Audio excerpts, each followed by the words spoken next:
Back now at 7:43, and 4 months after the presidential election, a man who may have actually changed the course of the race is finally speaking out. That bartender who secretly recorded Governor Romney's now infamous 47% comments. NBC's White House correspondent Peter Alexander has that story. Peter, good morning. Matt, good morning to you. Even today, some political observers insist without that 47% tape, we might actually be talking about President Mitt Romney these days. Instead, the infamous comments marked what was really a campaign game changer. And now, months later, the man behind that tape has finally come forward. Well, there are 47% of the people who will vote for the president no matter what.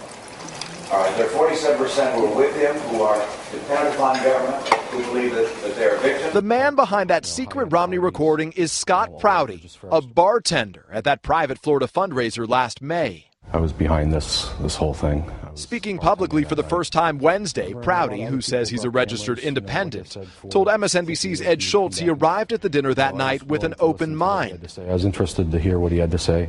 I didn't go there with a grudge, against Romney. Prouty insisted he brought his camera, initially thinking Romney might pose for pictures. I had a Secret Service agent behind me, and, number one, we were never told that this was a secret meeting or a private meeting or don't bring cameras. There was plenty of people in the room with cameras.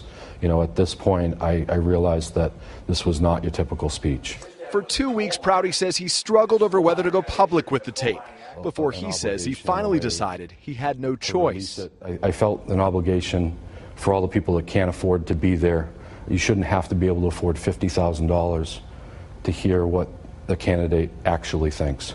Earlier this month, Romney reiterated his commitment to all Americans, but conceded the 47% comments did real damage to his campaign. That was a very unfortunate statement that I made.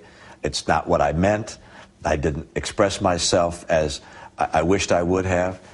When you speak in private, you don't spend as much time thinking about how something could be twisted and distorted and could come out wrong and be used. But, I did, and it was very harmful. Only after hearing that interview did Prouty, who says he voted for Obama, decide to come forward and reveal his role in a dramatic twist to a historic campaign.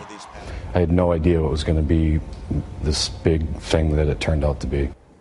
Certainly turned out to be a big thing. We reached out to the Romneys last night for comment and were directed to that recent interview that we just showed you. But even last night, Matt, one of the governor's top campaign advisors told me that the release of that tape last summer stunned the staff, that the governor, I was told, even apologized to them for the mess that he had caused. And even now, I still remember exactly what another frustrated advisor told me at the time. He said, when you're running for president, you've got to know that the camera is always on.